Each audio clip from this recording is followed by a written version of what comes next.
ISIS ಉಗ್ರರೊಂದಿಗೆ ನಂಟು ಇರುವ ಹಿನ್ನೆಲೆಯಲ್ಲಿ ಎನ್ಐಎ ಅಧಿಕಾರಿಗಳು ಬುಧವಾರ ಹಲವು ಕಡೆ ದಾಳಿ ನಡೆಸಿದ್ದು, ಉಳ್ಳಾಲದ ಮಾಜಿ ಶಾಸಕ ದಿವಂಗತ ಈದಿನಪ್ಪರ ಮೊಮ್ಮಗ ಅಮ್ಮರ್ ಅಬ್ದುಲ್ ರೆಹಮಾನ್ ಅವರನ್ನ ಬಂಧಿಸಿದ್ದಾರೆ. ಆತ ಸಾಮಾಜಿಕ ಜಾಲತಾಣದ ಮೂಲಕ ಉಗ್ರಗಾಮಿ ಸಂಘಟನೆಗೆ ಹಣ ಸಂಗ್ರಹಣೆಯಲ್ಲಿ ತೊಡಗಿಸಿಕೊಂಡಿರುವ ಕಾರಣ ಬಂಧನ ನಡೆದಿದೆ. ಈ ಘಟನೆ ಜಿಲ್ಲೆಗೆ ಕಪ್ಪು ಚುಕ್ಕಿಯೂ ಹೌದು. ಹಾಗೆಯೇ ಜಿಲ್ಲೆಯ ಜನ ಭಯಭೀತರಾಗಿದ್ದಾರೆ ಎಂದು ವಿಶ್ವ ಹಿಂದೂ ಪರಿಷತ್ ಮಂಗಳೂರು ವಿಭಾಗದ ಕಾರ್ಯದರ್ಶಿ ಶರಣ್ ಪಂಪ್ವೆಲ್ ಹೇಳಿದರು.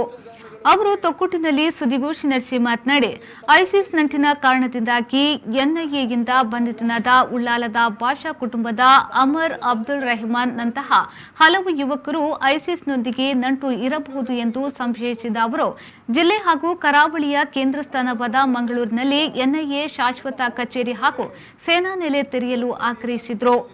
ಬಂಧಿತ ಆರೋಪಿಯ ಕುರಿತಾಗಿ ವಿಶೇಷವಾದ ತನಿಖೆ ನಡೆಸಬೇಕಿದೆ. ಆತನ ಜೊತೆಗೆ ಕೈ ಜೋಡಿಸಿದವರು ಆತನ ನಂಟಿನ ಕುರಿತು ಪತ್ತೆ ಹಚ್ಚಬೇಕು ಎಂದು ಹೇಳಿದರು. ಉಳ್ಳಾಳ ಭಾಗದ ಮಾಜಿ ಶಾಸಕರು ದಿವಂಗತ ಬಿ ಈದಿನಪ್ಪನವರ ಮೊಮ್ಮಗ ಅಮ್ಮರ್ ಅಬ್ದುಲ್ ರೆಹಮಾನ್ ಎಂಬಾತನನ್ನು ಬಂಧನ ಮಾಡಿದ್ದಾರೆ. ಇವನಿಗೆ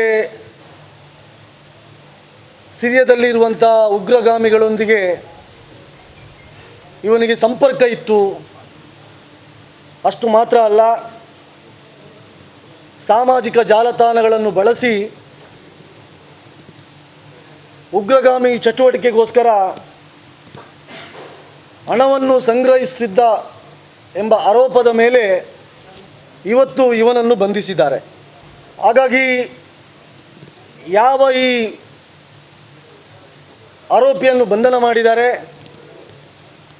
ಇದರಿಂದಾಗಿ ಇವತ್ತು ದಕ್ಷಿಣ ಕನ್ನಡ ಜಿಲ್ಲೆಯ ಜನ ಇವತ್ತು ಭಯಭೀತರಾಗಿದ್ದಾರೆ.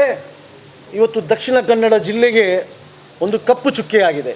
ಹಾಗಾಗಿ ಇವತ್ತು ಯಾವ ಈ ಘಟನೆ ನಡೆದಿದೆ, ಯಾವ ಆರೋಪಿಯನ್ನು ಇವತ್ತು ಬಂಧನ ಮಾಡಿದ್ದಾರೆ, ಈ ತನಿಖೆಯನ್ನು ಭಾಳ ವಿಶೇಷವಾಗಿ ಮಾಡಬೇಕು.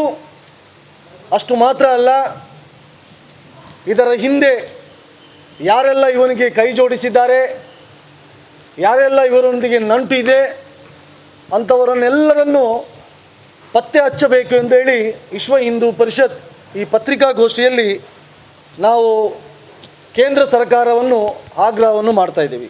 ಸುದ್ದಿಗೋಷ್ಠಿಯಲ್ಲಿ ವಿಶ್ವ ಹಿಂದೂ ಪರಿಷತ್ನ ಜಿಲ್ಲಾಧ್ಯಕ್ಷ ಗೋಪಾಲ್ ಕುತ್ತರ್, ಜಿಲ್ಲಾ ಸಹ ಕಾರ್ಯದರ್ಶಿ ರವಿಯಾ ಸೈಗುಳಿ, ಬಜರಂಗ ದಳದ ಜಿಲ್ಲಾ ಸಂಚಾಲಕರಾದ ಪುನೀತ್ ಅತ್ತಾಪುರ, ವಿಶ್ವ ಹಿಂದೂ ಪರಿಷತ್ ಉಳ್ಳಾಲ ನಗರ ಪ್ರಖಂಡ ಅಧ್ಯಕ್ಷ ನಾರಾಯಣ್ ಕುಂಪಲ ಹಾಗೂ ಬಜರಂಗ ದಳದ ಉಳ್ಳಾಲ ಪ್ರಖಂಡ ಸಂಚಾಲಕ ಅರ್ಜುನ್ ಮಾಡೂರು ಈ ವೇಳೆ ಉಪಸ್ಥಿತರಿದ್ದರು.